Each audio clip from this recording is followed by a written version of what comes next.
Hi viewers, welcome to our channel. ప్రస్తుతం మనతో పాటు భరద్వాజ్ గారు సీనియర్ జర్నలిస్ట్ ఉన్నారు. వారితో ఒకసారి మాట్లాడదాం. సార్ నమస్కారం సార్. నమస్తే అండి. సార్ జగన్ గారు 40 రోజుల్లో 4 సార్లు బెంగళూరు పర్యటనకు వెళ్ళారు సార్. మరి అసలు ఆయన బెంగళూరు పర్యటన వెనుక కారణాలు ఏంటి?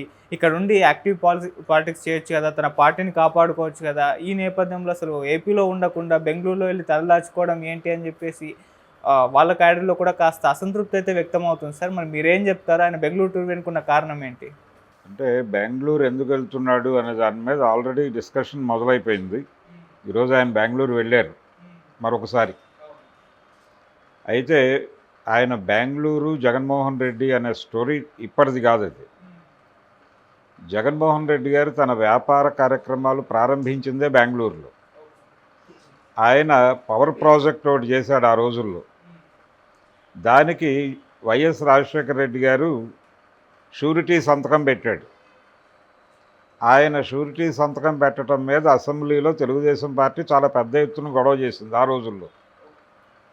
దానికి నా కొడుక్కి నేను సంతకం పెడితే తప్పేంటి అని ఆయన అడ్డంగా బుల్డోజ్ చేసుకుంటూ గొడవకి దిగాడు. అప్పటి నుంచి జగను బెంగళూరు అనే స్టోరీ వింటున్నాం మనం.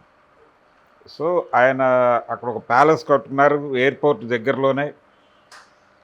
ఆ ప్యాలెస్కి సంబంధించినటువంటి రిపేర్లు చేయించుకుంటున్నాడు ఆయన.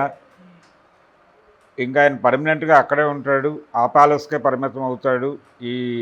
ఇక్కడ ఉన్నటువంటి అమరావతి దగ్గర ఆయనకు ఒకటి ఉంది కదా ప్యాలెస్, తాడేపల్లి ప్యాలెస్ అంటున్నారు కదా దీన్ని.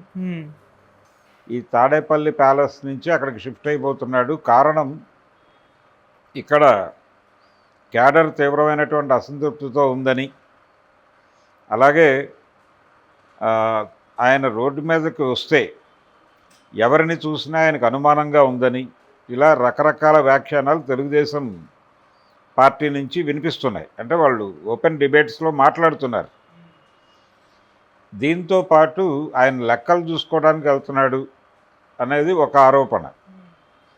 అంటే ఇప్పుడు ఓడిపోయాడు కాబట్టి గెలిస్తే ఓకే. గతంలో 2014 ఎన్నికల్లో ఆయన ఓడిపోయినప్పుడు బెంగళూరులోనే ఈ ఆడిటింగ్ అంతా జరిగింది.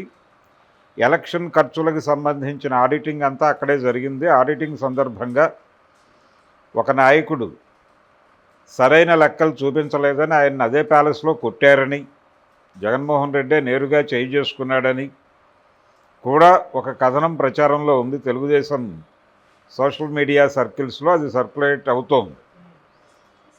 దీంతో పాటు ఆయనకి వ్యసనాలు ఉన్నాయని, అందుకోసమే బెంగళూరు వెళ్ళాడని కూడా కొంతమంది వ్యాఖ్యానాలు చేసేస్తున్నారు. వివరాల్లోకి వెళ్ళట్లే ఎవరు. ఎందుకు వివరాల్లోకి వెళ్ళట్లేదు అంటే, ఇన్ డీటెయిల్ చెప్తే, అంటే జనరల్గానే జగన్మోహన్ రెడ్డి మీద ఒక ఆరోపణ వాళ్ళు రిపీటెడ్గా చేయటం మాత్రమే కాదు, వాళ్ళు జగన్ని రెడిక్యూల్ చేస్తూ పెట్టిన వీడియోల్లో కూడా అది ప్రస్తావించారు ఎక్కువ ప్రముఖంగా. ఏమిటది? ఆయన పబ్జీ ఆడతాడు అని. దాన్ని మించిన వ్యసనాలు ఏవో ఉన్నాయి, అందుకని బెంగళూరు వెళ్తున్నాడు అని చెప్పి ఓపెన్ డిబేట్స్లో మాట్లాడేస్తున్నారు. అవి ఏమిటి అనేది వివరాలు చెప్పట్లేదు. వివరాలు చెప్తే వాళ్ళు కోర్టులో కేసు వేస్తారేమో, డిఫమేషన్ దావా వేస్తారేమో అని భయం వీళ్ళకి. ఇలా ఆయన బెంగళూరు వెళ్ళటం వెనకాల ఒకటేమో కార్యకర్తలకి భయపడి, జనాలకి భయపడి పారిపోతున్నాడని, రెండోదేమో కేసులకి భయపడి, అరెస్టులకి భయపడి పారిపోతున్నాడని.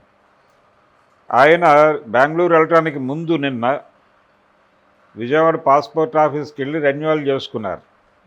ఆయన ఆవిడ ఇద్దరు, భారతిరెడ్డి జగన్మోహన్ రెడ్డి ఇద్దరు వెళ్ళి మల్లాది విష్ణు గారు తదితరులు అక్కడ స్వాగతం పలికారు. వీరికి స్వాగతం పలకగా దేవినేని అవినాష్, మల్లాది విష్ణు వీళ్ళందరూ స్వాగతం పలికారు. ఆయన వెళ్ళి సతీ సమేతంగా బందర్ రోడ్లో ఉన్నటువంటి పాస్పోర్ట్ ఆఫీస్కి వెళ్ళి దాన్ని రెన్యువల్ చేసుకుని తిరిగి తాడేపల్లి ప్యాలెస్కి వెళ్ళి అక్కడి నుంచి బెంగళూరు వెళ్ళాడు. ఇదంతా కూడా దేశం వదిలి పారిపోవడానికి అన్న లెవెల్లో ఒక కథనం కూడా ప్రచారంలో ఉంది. ఇప్పుడు ఆయన బెంగళూరు సెంటర్గా పెట్టుకుని అక్కడ నుంచి ఆపరేషన్స్ మొదలు పెడతాడు. అంటే ఒకటి, కేసులు వస్తే పారిపోవడానికి కన్వీనియంట్గా ఉంటుందని అక్కడికి షిఫ్ట్ అయ్యాడు అనేది ఒకటి. ఆ మధ్య పులివెందుల్లో కూడా విపరీతంగా కార్యకర్తల నుంచి ఆయన మీద నిరసన వ్యక్తమైంది ఆయన ఆఫీసులోనే. ఆయన ఓడిపోయిన తర్వాత పులివెందులు వెళ్ళాడు. వెళ్ళిన సందర్భంగా పార్టీ కార్యాలయంలో ఆయన కూర్చున్నప్పుడు కార్యకర్తలు తీవ్రంగా నీ వల్లనే పార్టీ ఇలా అయిపోయింది అని చెప్పి ఆయన్ని దూషించారనేటువంటి ఒక కథనం సర్క్యులేషన్లో ఉంది. కాబట్టి జగన్మోహన్ రెడ్డి గారి మీద ఇంత వ్యతిరేకత సొంత పార్టీలో ఉంది, జనంలో ఉంది. ఎవరిని కదిలించినా నీదే తప్పు అని రిపీటెడ్గా చెప్తున్నారు. కాబట్టి దాన్ని తట్టుకోలేక వెళ్ళిపోతున్నాడు అనేది ఒకటి. రెండోది, ఇక్కడ ప్రధాన ప్రతిపక్ష హోదా దక్కితే కొన్ని ప్రోటోకాల్స్ ఉండేవి, అది వచ్చే పరిస్థితి కనిపించడం లేదు. కాబట్టి ఆయన ఇంక అసెంబ్లీకి వస్తాడో రాడో. నిజానికి అసెంబ్లీకి రావడానికి మొదటి నుంచి మాట్లాడుతున్నారు వీళ్ళు. మధ్యలో ఆయన 2-3 సార్లు అసెంబ్లీలో కనిపించి మెరిశాడు. రఘురామకృష్ణరాజు గారు అడిగాడు, అసెంబ్లీకి వస్తే బాగుంటుంది కదా అని. ఎందుకు రాను, వస్తానని చెప్పానని జగన్మోహన్ రెడ్డి గారు చెప్పారని ఆయనే చెప్పాడు. ఇదొక స్టోరీ. ఇలా రకరకాల వ్యాఖ్యానాలు ఆయన బెంగళూరు వెళ్ళటం వెనకాల కేసులకి భయపడి పారిపోతున్నాడని, ఆయన ప్రోటోకాల్స్ ఏమీ లేవు, నెమ్మదిగా ఆయన్ని, అంటే హోమ్ మినిస్టర్ గారు చాలా కేటగారికల్గా ఓ మాట పిలుస్తోంది ఆయన. పులివెందుల ఎమ్మెల్యే గారు అని సంబోధిస్తోంది ఆవిడ. మాజీ ముఖ్యమంత్రి అంటల్లా, ప్రధాన ప్రతిపక్ష నేత అని కూడా అంటల్లా. ఓకే. సో ఈ రకమైనటువంటి అవమానాలన్నీ ఎదుర్కోవాలి. ఎందుకు వచ్చిన గొడవ, వెళ్ళిపోయి భవిష్యత్తు ఏమిటి అనేది అక్కడి నుంచి వ్యూహరచన చేయాలనేది ఒక కార్యక్రమం, లెక్కలు చూసుకోవాలనేది ఒక కార్యక్రమం, వ్యసనాలు ఉన్నాయని ఒక కార్యక్రమం. ఇలా 100 వ్యాఖ్యానాలు. అంటే జగన్మోహన్ రెడ్డి బెంగళూరు అనే టాపిక్ మీద మీరు గనక గూగుల్లోకి వెడితే ఇలాంటివి 100 కనిపిస్తాయి రీజన్స్. నిజానికి ఆయన వ్యాపారం ప్రారంభించింది అక్కడి నుంచి. ఆయనకి అక్కడ లింక్స్ ఉన్నాయి, వ్యాపారాలు ఉన్నాయి, అవి సెటరైట్ చేసుకోవడానికి కావచ్చు. ఇతర వ్యవహారాలు అంటే ఆయన పార్టీ వ్యవహారాలు, పర్సనల్ వ్యవహారాలు. ఇప్పుడు పార్టీకి సంబంధించిన నిర్మాణం లేదు ఇక్కడ అనేటువంటి ఒక విమర్శ ఉంది. నిర్మాణం లేదు అంటున్నారు, కానీ నిజానికి జిల్లా పార్టీలు ఉన్నాయి, జిల్లా పార్టీ కార్యాలయాలు ఉన్నాయి. ఆల్రెడీ అందరూ ఆ యాక్టివిటీలో ఉన్నారు, ప్రతి ఒక్కరూ. ఇప్పుడు విడుదల రజనీ గారు కూడా యాక్టివిటీలోకి వచ్చింది. ఆవిడ మొన్న బయటకు వచ్చి నెమ్మదిగా ప్రజలతో కలుస్తున్నారు.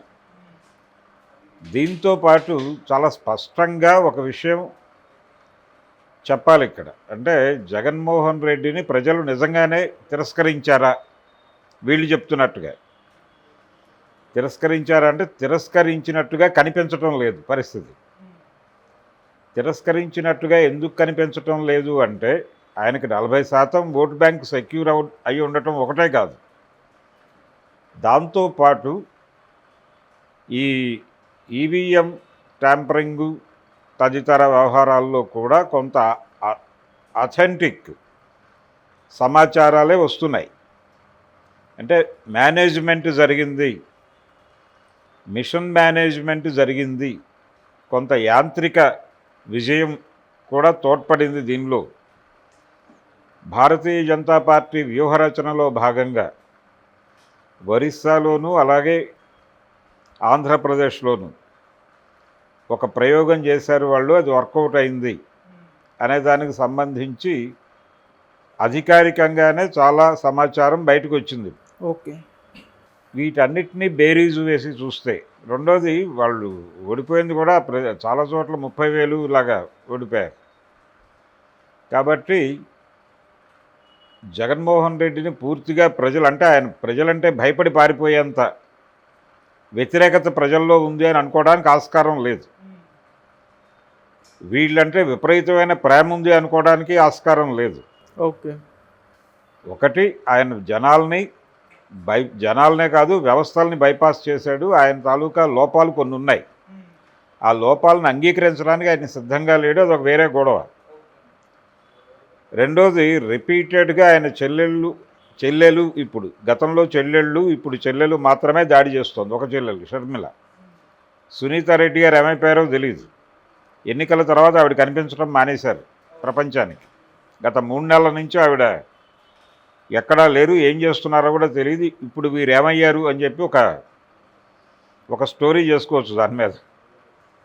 కాబట్టి ఒక చెల్లెలైతే సీరియస్గా ఇప్పటికీ దాడి చేస్తోంది, వేరే యాక్టివిటీ లేదు ఆవిడకి. అవును. రాష్ట్రంలో అధికార పార్టీ చేస్తున్నటువంటి కార్యక్రమాలు, అధికార పార్టీని సజెస్ట్ చేయాల్సిన విషయాలు ఏమీ కనబట్టలేదు ఆవిడకి. జగన్మోహన్ రెడ్డిని టార్గెట్ చేయటం మీద మాత్రమే ఫోకస్. ఇది ఒకటి నడుస్తోంది అక్కడ. ఈ విధంగా జగన్మోహన్ రెడ్డి గారి బెంగళూరు పర్యటన మీద ఇప్పటికీ తెలుగుదేశము, కూటమి, బీజేపీ, జనసేన అందరూ స్పందించేశారు. ఎవరి పద్ధతిలో వాళ్ళు. ఎవరు మాట్లాడినా ఇదే గొడవ. ఏది ఒకటి లెక్కలు చూసుకోవడానికని, లెక్కలు అనేది ప్రధానం. లెక్కలు చూసుకోవడానికి వెళ్ళాడు, ఓడిపోయాడు కాబట్టి ఇచ్చిన డబ్బులన్నీ ప్రాపర్గా ఖర్చు పెట్టారా అనేది చూసుకోవడానికి వెళ్ళిపోయాడు, కొడతాడు ఇద్దరు ముగ్గురిని అనేది కొంతమంది మాట్లాడేస్తున్నారు. కొంతమంది ఏమో అంటే విషయం ఒకటి, అక్కడ వ్యాపార సామ్రాజ్యం ఉంది, ఆయన అక్కడ బిజినెస్ మ్యాన్గా మొదలయ్యాడు, ప్రాపర్టీస్ ఉన్నాయి, దానికి సంబంధించిన సెటిల్మెంట్లు, వ్యవహారాలు, వాళ్ళ మేజర్ యాక్టివిటీ బెంగళూరు ఉండింది. సో అవన్నీ సెటిల్ చేసుకోవడానికి వెళ్ళి ఉంటాడు. వెళ్ళితే అంటే ఏదైనా ఈవెంట్ ఉంటే వచ్చేస్తాడు కదా వెంటనే, 2 నిమిషాల పని వాళ్ళకి. ఇక్కడ ఏదన్నా హ్యాపెనింగ్ ఉంటే, లేదు అసెంబ్లీలో తను మాట్లాడాల్సిన సందర్భం ఉంటే బెంగళూరు నుంచి అమరావతి రావడం పెద్ద ప్రాబ్లం ఏం కాదు కదా జగన్మోహన్ రెడ్డి స్థాయి మనిషికి. రెండోది, ఆయన్ని ఒకవేళ అరెస్ట్ చేయదలుచుకుంటే బెంగళూరు వెళ్ళి అరెస్ట్ చేయడం పెద్ద ఇష్యూ ఏం కాదు. ఇక్కడ అక్కడైతే ఆయన పారిపోవడానికి అంటే ఈ పాస్పోర్టు రెన్యువల్ చేసుకోవటాన్ని, ఈ బెంగళూరు వెళ్ళటాన్ని కలిపి ఒక స్టోరీ కల్పిస్తున్నారు. అక్కడ నుంచి ఏదో ఆయన వేరే పేరుతో వెళ్ళిపోతాడు అన్న లెవెల్లో. అంటే టోటల్గా ఒక క్రైమ్ని ఎస్టాబ్లిష్ చేయడానికి తాపత్రయపడుతున్నారు విచక్షణారహితంగా. ఆయన బెంగళూరు ఎవరైనా వెళ్తారు. ఇప్పుడు ఇంకొక దాడి ఉంది, ఇంకొక ఆరోపణ ఉంది. జగన్మోహన్ రెడ్డి అధికారంలో ఉండగా చంద్రబాబు మీద ఆయన ఒక ఆరోపణ చేసేవాడు తరచు. అదేమిటంటే, నేను ఇక్కడ ఇల్లు కట్టుకుని ఉంటున్నాను రాజధాని పరివాహక ప్రాంతంలో, చంద్రబాబు నాయుడు ఇక్కడ అద్దెంట్లో ఉన్నాడు. లింగమనేని వారి గెస్ట్ హౌస్లో కదా చంద్రబాబు నాయుడు ఉంది. మధ్యలో ఆయన హైదరాబాద్ వెళ్ళిపోతాడు. అంటే చంద్రబాబు నాయుడుకి సంబంధించినటువంటి ప్రధానమైన వ్యాపార లావాదేవీలన్నీ ఇక్కడే ఉన్నాయి, హైదరాబాద్లో ఉన్నాయి. హెరిటేజ్ అనేటువంటి సంస్థకు సంబంధించిన కేంద్ర కార్యాలయం కూడా జూబ్లీ చెక్ పోస్ట్ దగ్గర ఉంది. Okay, Hyderabad Jubilee check post దగ్గర ఉంది. అమరావతిలో కట్టుకోవాలి ఆయన. అమరావతిలో కార్యాలయాలు పెట్టాలి, అది పెట్టాలి, ఇది పెట్టాలంటూ నీ కార్యాలయం తీసుకొచ్చి జూబ్లీ హిల్స్ చెక్ పోస్ట్ దగ్గర పెట్టడం ఏంటి? అక్కడ కదా పెట్టుకోవాలి అమరావతిలో. కానీ ఇక్కడే కట్టుకున్నారు వాళ్ళు. ఇక్కడ ఇలా ఆయన వ్యాపారం ఇక్కడ ఉంది, ఆయన వ్యాపార కార్యాలయం ఇక్కడ ఉంది, కార్యక్రమం ఇక్కడ ఉంది. ఆయన తరచూ హైదరాబాద్ వచ్చి వెళ్ళేవాడు. దీని మీద జగన్మోహన్ రెడ్డి మాట్లాడేవాడు, అసెంబ్లీలో మాట్లాడేవాడు, బయట మాట్లాడేవాడు.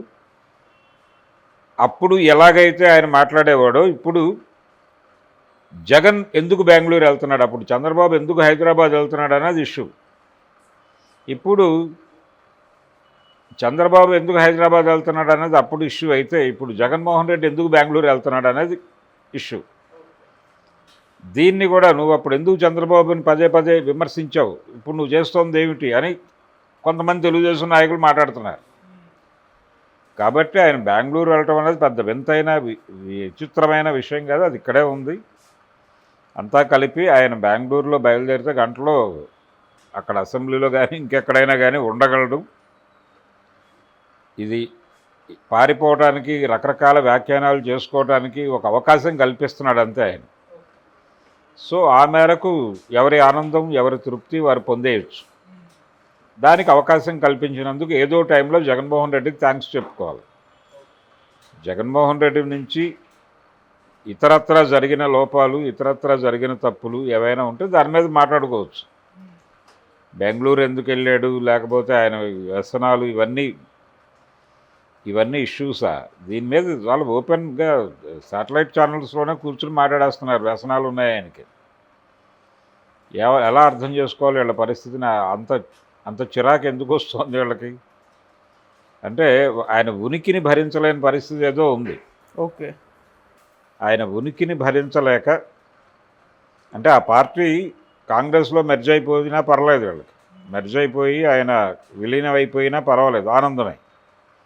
ఒక స్పెషల్ ఎంటిటీగా ఉండటం వలన వాళ్ళకి రకరకాల భయాలు ఉన్నాయి. ఒకటి, భారతీయ జనతా పార్టీ వాంటెడ్గానే వైసీపీని లైవ్లో ఉంచాలని ట్రై చేస్తోంది.